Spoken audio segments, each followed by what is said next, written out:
California has been a leader among states in implementing the Affordable Care Act and establishing its health benefit exchange, Covered California.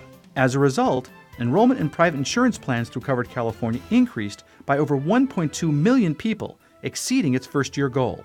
According to the Kaiser Family Foundation, this could have a profound effect in reducing the number of uninsured by more than 40% in places like the San Joaquin Valley, where there are high numbers of the uninsured. But does having health insurance guarantee better health outcomes? And what implications will the Affordable Care Act have on the upcoming elections? We'll ask David Panush, Director of External Affairs with Covered California, and Dan Weintraub with the California Health Network and editor of the California Health Report. The Affordable Care Act. What is the medical and political prognosis? Additional funding for the Maddy Report made possible by a grant from Paramount Agricultural Companies, growing healthy food for you and your family. From the California Channel at the state capitol, Valley PBS, and the Maddy Institute, it's the Maddy Report with Executive Director of the Maddy Institute, Mark Kepler. We're coming to you from the state capitol in Sacramento, and the issue is the Affordable Care Act and how it's faring in California. California was projected to enroll 580,000 new people in its new healthcare exchange, Covered California. Did it meet its target? Our guest is David Panush, the Director of External Affairs with Covered California. Welcome back to the Maddy Report, David. Thank you very much. So what are the numbers? Did you hit your targets? We blew the socks off of any of our expectations. We had projected to get about 600,000 by the end of our first open enrollment period, which ended at the end of March. And the numbers that came in were incredible. Over 1.2 million people enrolled in a Covered California plan, and far more than we had expected. And of that, 85% were in an income range where they're able to take advantage of federal help to make their premiums even more affordable. And that's not even accounting the 1.9 million on top of that enroll in Medi-Cal plans.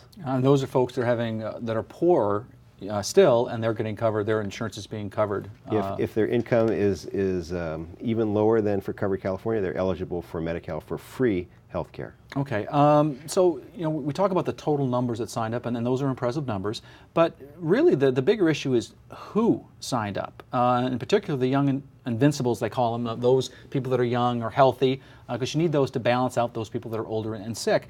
So did you hit your targets with the young invincibles? We did really well with I hate to call them young invincibles, because if you ask them, do you want health care, they always say yes. The reality is that young people between the ages of 18 and 34 value health care just like the rest of us, but the issue is affordability. So when you look at our numbers, we were able to enroll about 28% of total enrollment by the end of March, which is pretty good.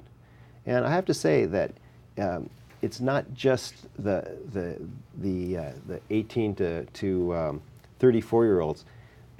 Healthcare is something that affects a whole family.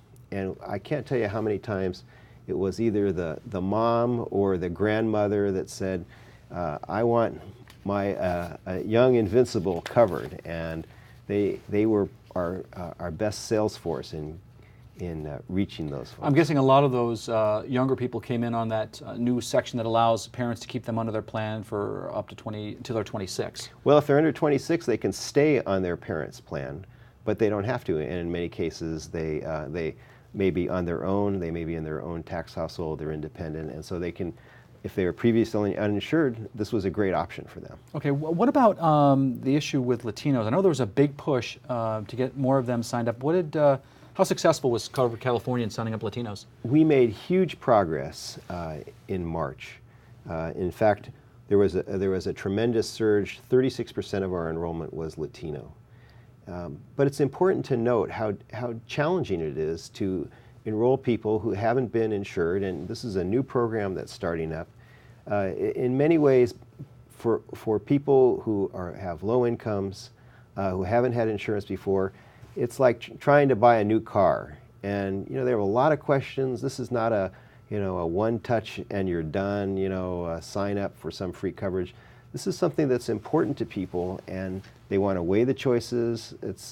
It's not free, and so they're very careful about how they want to spend their money. I had read that your target was 265,000 people, and you ended up by the end of March having 252,000, so very close to your target for Latinos. Another group that seems to be a bit underrepresented are African Americans. How'd your numbers trend with African Americans? Very well. We actually hit the projected number of about 25,000 during this open enrollment period. But still, there's a lot of work to be done. There are a lot of people that did not take advantage of health care coverage for this go-around. Open enrollment will begin again in the fall. And if there are changes, life circumstances that come up, if someone loses their job, if they get married, if they're moving, they can still take advantage of Covered California options, and they can enroll through our plans. And if they're eligible for Medi-Cal, they can come in at any time. Yeah, I want to ask you about the Medi-Cal program. What impact will the ACA, the Affordable Care Act, have on the Medi-Cal program generally, and what about the state fund in particular, state's general fund? Well, it's important to remember that 100% of the cost of care for the new categories of Medi-Cal, the new eligible categories, 100% of that is being paid for by the federal government. And that is going to reduce over time to just 90%, correct? To just 90%, but that's still a major infusion of federal funds coming into the state, paying for some important services. And in California, we don't just let sick people lie on the street if they're injured, if they have a problem. So someone's picking up the tab now, and this is a lot of it's charity care, I would assume. Some of it's charity care. Some of that cost gets shifted off to other people who have coverage. You know, somebody's picking up the tab. This is a much more effective way, I would argue, to pay for it. Okay, well, most agree that Covered California did a better job than the Federal Health Care Exchange, but what can be done to make the state exchange even better? That conversation in a moment. This is the Maddy Report.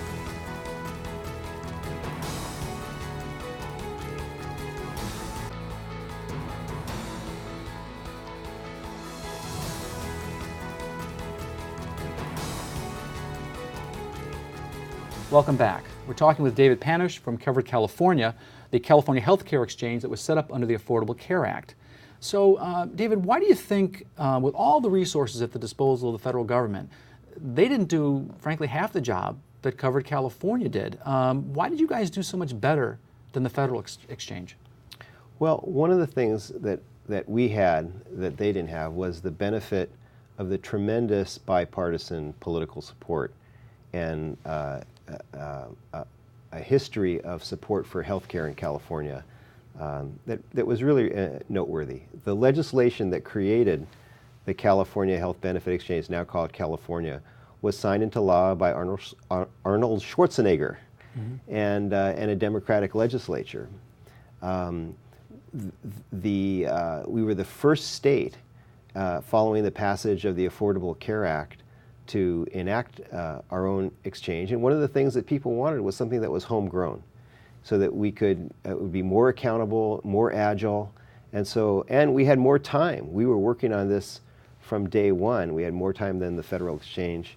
And we think that that was one of the things that contributed to our success. Yeah, so you got in front of the curve, and that was allowed you to get more enrollees than the federal government. Though the federal government recently, there are a lot of people came in at the end of the enrollment period. You know, anytime you're starting a new program of this size and complexity, you're going to have some bumps along the road, some glitches, you know, new computer systems. I don't know of any program that could launch without those kinds of problems. So, and we certainly had our share, but the longer that the more experience we have, the more time we have from the point of launch to work through the bugs, the better and more helpful the website is, and that's been our experience. You know, there's been a number of people that have been upset about the fact that, you know, President Obama promised that if you had your health insurance, you could keep it, and that really wasn't true.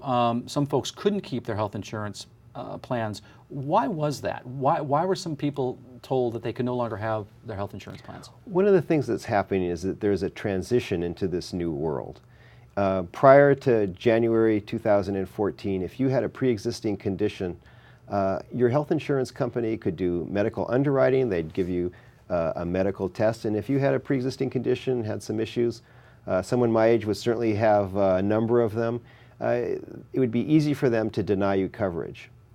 The plans, in many cases, that were offered were all over the map in terms of what was being offered. And it was difficult for a consumer to compare on an apples-to-apples basis. There was always something in there that you might not have expected. So the Affordable Care Act came along and said, okay, all of that is something of the past. Now, if you have a pre-existing condition, an insurance company can't deny you.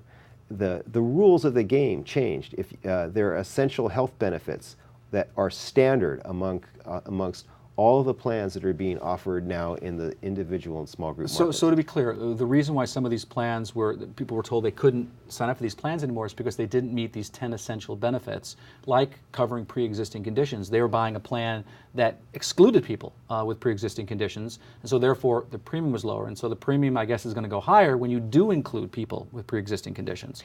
Yeah, that's absolutely right. And for some people, if you had your plan prior to the passage of the Affordable Care Act, in March 2010, there was no change. You were all grandfathered in.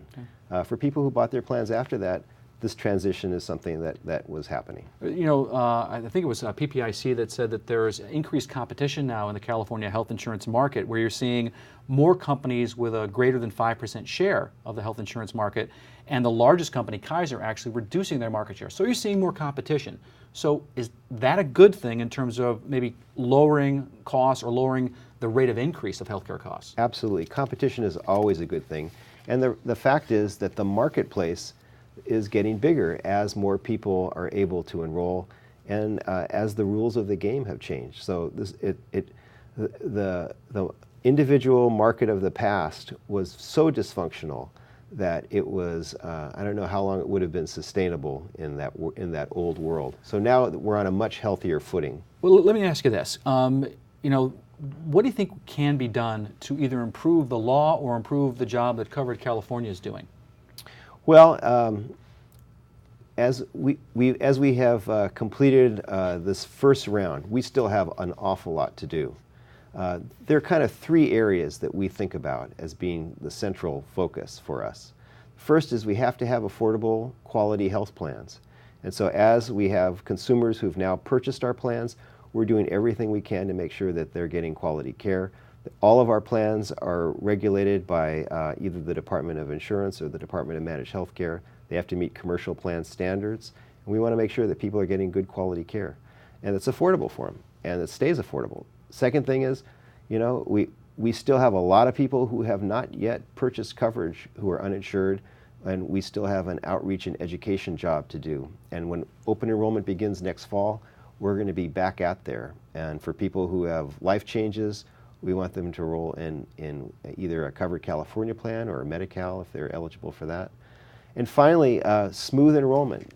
We want our website to be even better. There's still a lot of improvements. It could be smoother. Anybody who's got a website knows there's always room for improvement. I want to thank David Panush with Covered California for joining us. Up next, we'll talk to a well-respected observer of California's healthcare system, a conversation with Dan Weintraub from the California Health Network when we return. This is the Maddy Report.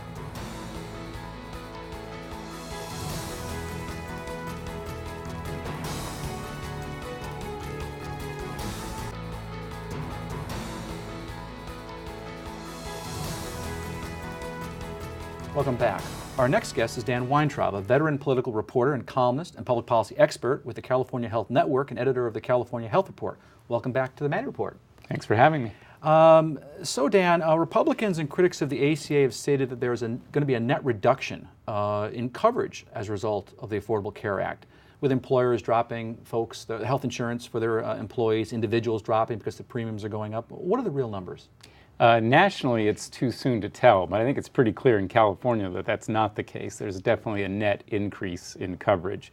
Looks like we have about 3 million more Californians with coverage today than before the ACA. That includes over 1 million with private coverage through Covered California and around 2 million people in the expanded Medi-Cal program for the poor. Are there any numbers on how many people have lost their insurance with employers? Well, not necessarily with employers, but there's been dropped. A number of about 900,000 or 1 million people who had coverage, mostly through individual plans, that was deemed to be ineligible or insufficient under the new Obamacare regulations. But what we don't know is how many of those people simply transitioned to new plans with their current carrier, which many of them had the option. So somewhere between 0 and 900,000 people may have lost private coverage. But as of now, we don't know exactly what that number is. But whatever it is, it's clearly dwarfed by the number who gained coverage under this plan. Okay, so there'll be some people out there that are going to be complaining about the increased premiums, and they have to buy things they didn't want to buy because under Obamacare, the ACA, they said you have to have these 10 basic things in every plan. Right. But overall, there's been a net increase. Definitely. Okay, so make sure I understood that. All right, so we have more people covered by health insurance. Is that going to reduce health care costs? I think a lot of people are wondering that. Probably not. Certainly overall, it's going to increase costs because there's so many more people getting coverage and using that coverage that's going to increase costs. It remains to be seen whether on a per capita basis costs go down as people get more preventive care and stay healthier. But I think in the short term, it's definitely going to be a cost increase on both scores because we're really just expanding the status quo. That's certainly understandable. A lot of people with pre-existing conditions who are now covered are now going to have insurance and be able to get medical coverage. But what about, you always hear about emergency rooms. Mm-hmm. That's such an expensive way to deal with health issues. Should there be, or will there be fewer of those? That was what a lot of people thought, but interestingly, one of the early studies that's been done on expansion of care, at least for the poor, was that when they got insurance, they actually used the emergency room more. Because if you think about it, everyone knows emergency rooms are expensive, and if you don't have insurance, even if you get sick, you're going to be reluctant to go because you don't want to be stuck with a huge medical debt. You give people insurance, they get sick, whether it's an emergency or just something pretty serious, they're actually more likely to go to an emergency room. And that's probably compounded by the fact that there aren't enough doctors. So if you can't get into your doctor, go to the ER. Absolutely. Okay. So do you think the ACA is going to change the way health care is delivered? And if so, what ways? Again, in the short term, probably not. You're probably mostly going to see just an expansion of what we have now to more people. The hope is that in the longer term, you're going to see more preventive care, you're going to see more coordinated care. A lot of people right now, especially low-income people, have very scattered, haphazard care. They go to one doctor, they get medication, they go to another doctor, they get something that maybe conflicts with that. There's a lot of churning. The hope is that more people will have a doctor or a clinic that's kind of keeping a watch on all of their issues, all of their medications, and all their problems, and making all of that work together. So maybe a short term, you're going to see probably an increase in premiums, but over the long term, perhaps a reduction, at least in the escalation of healthcare costs. Slowing of the growth. Slowing of the growth. Yeah. Bending the cost curve, as they say. Ooh, careful. I don't know how far I want to go on that. So other than repealing the Affordable Care Act, which I think the Republicans have attempted in Congress over 50 times, what are the other Republican plans to improve health care or provide health insurance for the uninsured? I think they're mostly focused on choice. Their beef with Obamacare is that it's sort of centralized, dictated, if you will, by the federal government and then out through the states. And I think the best way to describe the Republican alternative is that they would empower individuals more to choose their own plans, even across state lines. If you lived in California, you could buy a plan from a company in Nevada or Arizona or Michigan, and maybe give people vouchers to subsidize them and then have them just go out into the private market and buy whatever they will. So do you think it's going to be a political winner or loser, the Affordable Care Act? For the Democrats, yeah. or a winner for the Republicans? In the short term, again, it definitely is causing problems for the Democrats, partly because of the rollout, the loss of coverage for some people, and so the general perception that maybe the federal government is overreaching here. If it survives the next few years and beyond the end of President Obama's term, I think it could end up being either a net positive for the Democrats, or at least politically it will become accepted. It's just part of our social fabric. Last question on this segment, and that is, what would you recommend to improve the ACA? Probably just making it simpler. It's enormously complex, and I don't know of anyone who understands the entire thing. If there would be a way to just give maybe everybody a tax credit equivalent to what it would cost a low-income person to purchase insurance. And then those people would essentially be getting it for nothing. And then the more you made, the less it would cover of your costs. Mm-hmm. But instead of having all these cross-subsidies and mandates and requirements, maybe just a lot simpler so that everyone can kind of grasp what's going on. Okay. Well, there's a basic assumption in the Affordable Care Act, and that is if more people have health insurance, we'll have better health care. But is that true? That conversation in a moment. This is the Maddy Report.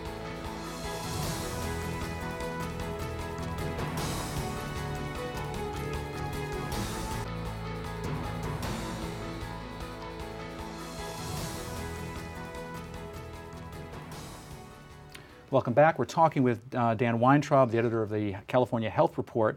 So the premise behind the Affordable Care Act is that health insurance coverage and health care, more health care, will improve health outcomes. Is that true?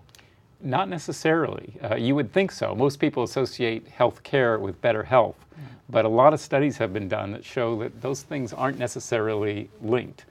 There's so much more that goes into how healthy you are and how long you live than just going to a doctor, going to a hospital, having an insurance card. In fact, some studies suggest that 80 to 90% of your health outcomes and your longevity are controlled by things outside of the doctor's office. You wrote an article recently and you compared your body to a car in describing this. So how so?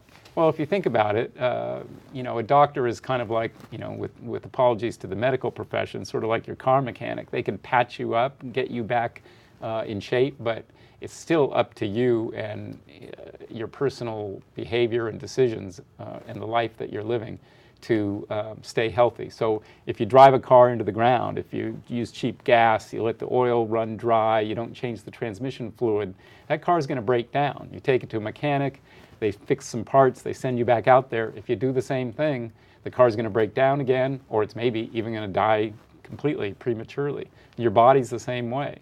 You got to take care of it. You've got to live in a healthy environment. A lot of people don't have much choice about that, and that's one reason why you see health outcomes tracking incomes, because people who live in poor conditions tend to have poor health. Yeah, you were talking about in your article about this link between health and wealth, that asking someone what their zip code is more important than asking them if they have health insurance. Absolutely. Health outcomes are much more associated with where you live than whether you have insurance. It's difficult to say right now exactly what factors are most important in that relationship. There's so many things going on that are interrelated: wealth, education, health behaviors, but they all kind of loop around each other in presenting a pretty clear front that people's geography, where they live, how they live, the environment around them is much more important in determining their health than whether they have coverage and whether they see a doctor. And a huge impact is stress, obviously. So the healthcare law doesn't really deal with the stress issue. Right, just the stress of everyday living, of survival, of either being unemployed or marginally employed, of trying to put food on the table and take care of your kids. The latest science is finding some pretty amazing things about the way that kind of stress gets into your body biology and actually changes your hormones and your chemical makeup of your body, changes what you want to eat, even maybe leads to obesity, which is certainly one of the major problems in public health today.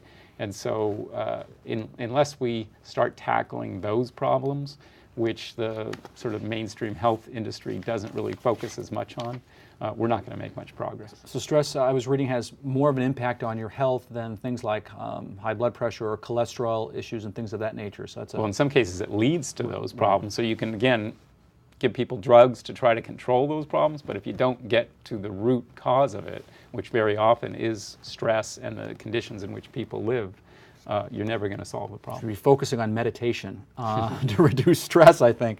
So you're saying income and education, lifestyle choices are much more important. So if we're trying to improve healthcare outcomes for Californians, what should we be focusing on?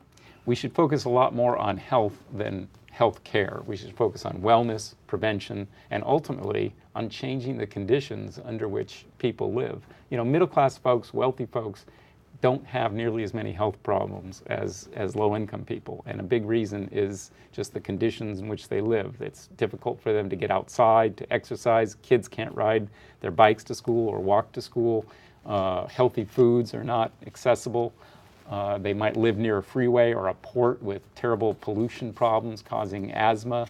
And again, just the problems of existing on a marginal income create such a stress on people and families that leads to physical health problems. So it's hard for public policymakers to accept this, that it's not just about giving people insurance. If we want to have a healthy society, we're going to have to create healthy conditions in which people are going to live. Yeah, I was reading a University of Wisconsin study that looked at health, and they were looking at things like smoking and obesity rates, sexually transmitted diseases, air pollution, unemployment, high school graduate rates, a number of fast food outlets, saying all of those impact health outcomes. Yeah, again, it's where people live, it's how people live, and it's not even about just preaching to folks about don't eat fast food, because now we're finding in the latest science that people's chemical makeup and their hormones may be telling them to eat more fast food or at least more processed foods. And so we're going to really have to get to the core causes of that and not just give people health care and not just preach to them about changing their behaviors, but really changing the conditions under which they're living. Or eating the healthy diet at McDonald's as opposed to the triple whatever. Well, I want to thank Dan Weintraub with the California Health Report for joining us, as well as Dan Panush from Covered California. If you want to stay current with state and local politics, you can sign up for our free e-newsletter, the Maddy Daily, by logging on to our website at maddyinstitute.org. And now, another perspective. The first enrollment period under the Affordable Care Act ended in April with about 8 million Americans signing up. This included 1.3 million people at Covered California. This inspired President Obama and others to declare his signature legislation a success. But the truth is, it's still too early to know whether the health care law has been a success or a failure. I say this because we simply don't know important facts about the people who enrolled. For example, how many people are receiving health insurance for the first time? And how many signed up because their insurance was canceled or they lost health coverage at work? Analysts at the RAND Corporation say most of the increase came from people gaining coverage through an employer. Now the most important question, are people happy with their coverage? There is much we need to know and much to improve about Obamacare before we can declare it a success or failure. This is Bill McEwen for the Maddy Report. The views expressed in the Maddy Report are those of the individuals participating in the program and do not necessarily reflect those of the Maddy Institute, the California Channel, Casey, or Valley PBS. If you'd like to share your thoughts about the points and opinions shared in the Maddy Report, visit our website at valleypbs.org/Maddy. This is Mark Kepler for the Maddy Report. Thanks for joining us.